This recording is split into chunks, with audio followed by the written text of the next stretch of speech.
فيا أيها القاري به متمسكا مجلا له في كل حال مبجلا. بسم الله، الحمد لله، الصلاة والسلام على رسول الله. Assalamu alaikum wa rahmatullahi wa barakatuhu. Great to have you with us in this Tajweed presentation. My name is Khalid Abu Shafi', and today inshallah we are going to talk about a little bit deeply into the makhraj or the makharij of the tongue, the points of articulations of the tongue, and the lisan in Arabic language, as it mentioned, makharijul lisan. The word lisan has been mentioned in the Qur'an in so many verses and many places in the ayat. And when Allah subhanahu wa ta'ala mentions the word lisan, it means in the Arabic language, or for the Arabs specifically, it is the language or the fasaha, which is the classical or the standard language that the Arab used to use. So the word lisan, it's a part of the body, which is the tongue in Arabic language, but in the Qur'an specifically, when it mentioned, as Allah subhanahu wa ta'ala say, بِلِسَانٍ عَرَبِيٍّ, with the language of the Arabs, لِتَكُونَ مِنَ الْمُنذِرِينَ بِلِسَانٍ عَرَبِيٍّ. Allah subhanahu wa ta'ala has descended upon Rasulullah sallallahu alaihi wasallam this Qur'an with the language of Arabic language. And when we say اختلاف ألسنتكم, that the differences of your tongues, it means here the differences of your languages. So the meaning of lisan in Arabic, it means also part of the body, which is al-jariha in Arabic language, and also it is in the same time the language that is spoken. So the Arabs, when they say lisan, means a language. So let's see this makhraj. Most of the this is called the taghlib, actually, in a grammar, linguistically it's called the taghlib. They call them lisan, but actually not all the letters come from the lisan and from the tongue. When we look at the parts of the lisan, the parts of the makhraj, there are 18 letters. These 18 letters are articulated specifically from the lisan, which is the tongue, but the rest of the Arabic language left over, which is a 10 or 11, if we say there are 29 or 28, then there will be 4 from the lips and the 6 from the throat, حروف الحلق. The rest of the 18 are from the tongue. So either they come from the tip of the tongue, the middle of the tongue, the deepest part of the tongue, or the sides of the tongue. So all these parts or the parts of the lisan contribute in producing most of the Arabic language sounds and most of the Arabic language characters and letters. And that's why by taghlib, by generalization, and by broadening the word in a grammar, it's called in Arabic a taghlib. And that taghlib al-jam' or taghlib al-tathniya. Taghlib al-tathniya means to make two things becomes as one in giving the title for one, but actually it means both of them. For example, if you say al-Umaran, it doesn't mean Umar and Umar, but it means Umar ibn Khattab and Abu Bakr as-Siddiq. And when we say in Arabic language al-Qamaran, it doesn't mean Qamar and Qamar, but it means Qamar and al-Shams, which is the sun and the moon. Qamaran means 2 moons. Umaran means 2 Umars, but it means Abu Bakr and Umar, because it's called taghlib, broadening, generalizing, and bringing that terminology of in a grammar. It's technically means to make the two. We mean 2, but we make one word to give the title for 2. Another example, Al-Aswadan, Rasulullah sallallahu alaihi wasallam, ما كان يطعمكما, what was your food in your house for al-Mu'mineen? She used to say Al-Aswadan, which is the 2 blacks, which means dates and the water. Al-Aswadan al-tamr wal-ma'. This is called tathniyat al-taghlib. I went a little bit deep into the grammar, but it's very important to understand these things in Arabic language. We come to the stage understanding Tajweed, ilm al-qira'at, it's all related to the Arabic language.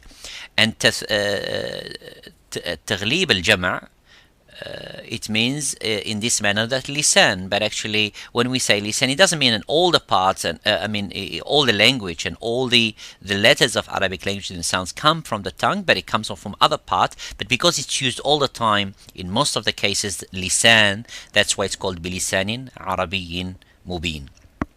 And let's go, inshallah, deeply into the topic.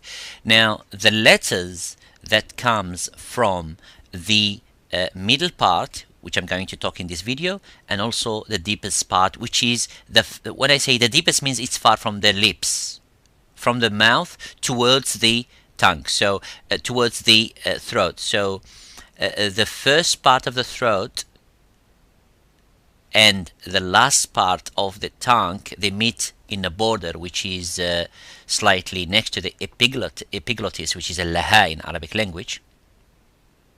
So it's here. That part represents the qaf and the kaf, and then the middle part represents the jim and the sheen and the ya. As we can see in this presentation now, it's the deepest part, which is the farthest distance from the mouth, and that is the first part of the tongue, which we are going to talk about. And in the first makhraj the ulama mentioned, and Imam al-Jazari in his muqaddimah, is al-qaf. And the letter qaf, it has an echoing sound. It is harf mufakham, it is a little bit strong. So when we pronounce the qaf, we try to pronounce it audibly and as it is, qa, by opening slightly the lips vertically and making that sound and echoing by saying qa. And you can see the vibration where I have made the arrow to mention that it touches the last part of the epiglottis. So it makes you can see that it goes a little bit up into the roof of the mouth slightly, which is the back of the roof of the mouth. But it is the first part of the tongue which is mentioned. So you say qa, qa, qa, qu, qi, aq. Soon as you say, make the sukun and make that sound of aq, you can see how the sound is cut. There is no air coming out, and it's a full mouth. It's not an empty mouth. Aq. Open your mouth slightly and say qa, qa, qalu, qala. Now the next part, it is the kaf. The kaf is slightly same makhraj, but slightly a little bit different than the qaf. The kaf is empty mouth. That's number one. The second is the kaf touches the roof of the mouth, a little bit touches the bone of the roof of the mouth, which is further towards the tongue, towards the lips, I'm sorry. So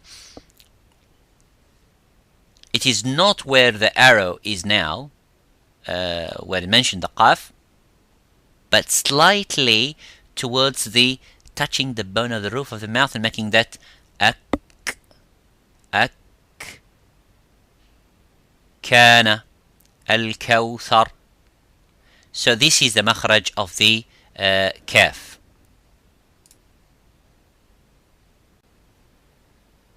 So in this presentation, it's the middle part. It's not the deepest, which is the farthest. We mentioned it touching the epiglottis, which we are. If we're starting from the right side of this presentation, as you can see, the right is the epiglottis, which is close to the throat, and the left side is the lips. The deepest or the farthest is the qaf and the kaf. Further, a little bit further, the first letter is the jim. And the jim, as Imam al-Jazari mentioned, the jim and then the sheen and then the ya, they come from the middle part of the tongue. It's called wasatul lisan. So there is aqsa lisan, then wasatul lisan. So in the wasatul lisan, which is the middle part of the tongue, the middle part touches the roof of the mouth, and the sound stops as exactly as the qaf. Aq, aj. But the kaf, there is some air coming. It doesn't stop slightly, but it makes that rakhawa, it makes the, it makes that hams in the kaf. So you would say ak, rabbuk. So that air, hams coming, is different than qaf. Qaf doesn't have that. Ak, it stopped there.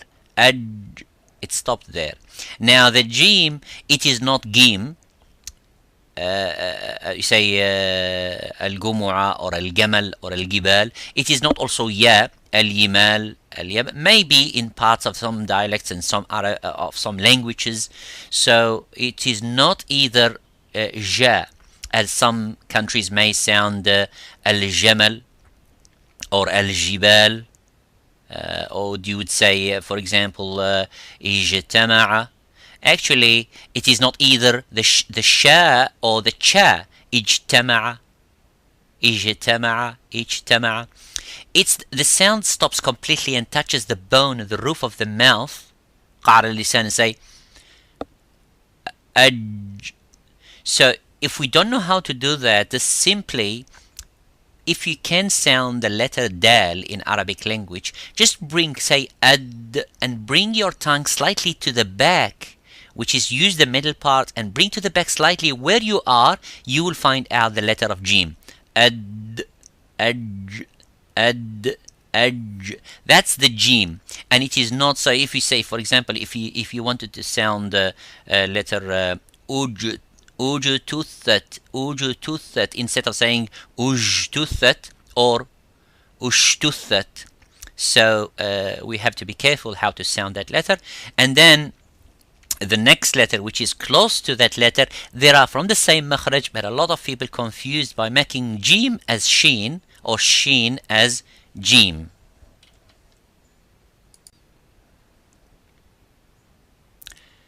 This is the letter sheen, which is slightly, there is a gap there, as you can see. The jim is different. The jim does not have any gap. Exactly the same as the qaf.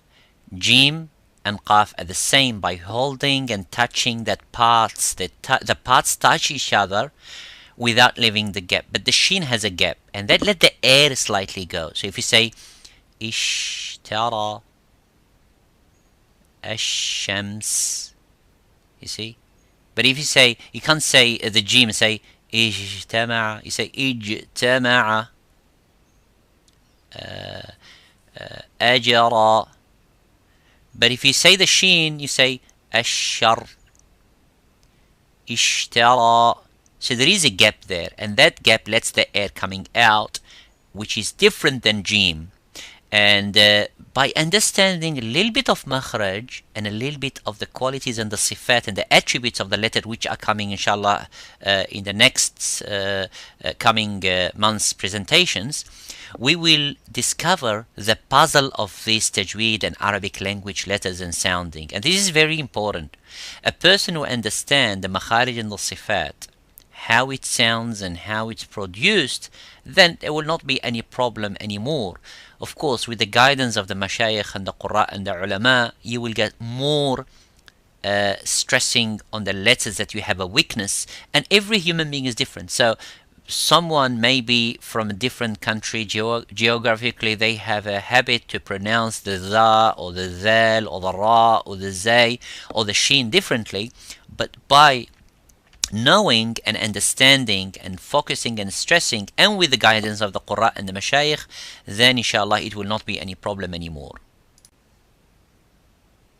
So similarly for the letter ya, it's exactly similar to sheen, but the only thing that ya gives more air and more the last part of the tongue, which is the represented here next to the throat, it is much open and gives more air towards the ya. So if you say ya ayyuha, yuminu or yu'minu, so the ya is pronounced by giving a little bit of gap. It's not like the jim, it is not like the qaf, but this gap also, it has a letter, it's called the rakhawa, that the air flows within the cavity of the roof of the mouth and the tongue, so which is in the middle part of the mouth. So you say ya, you, ye. So it's pronounced like this. Jazakumullahu khairan for listening and for watching. Inshallah, I will mention more about the common mistakes of these letters. And please come back again. Jazakumullahu khairan. Wassalamu alaikum wa rahmatullahi wa barakatuh. هنيئا مريئا والداك عليهما ملابس أنوار من التاج والحلى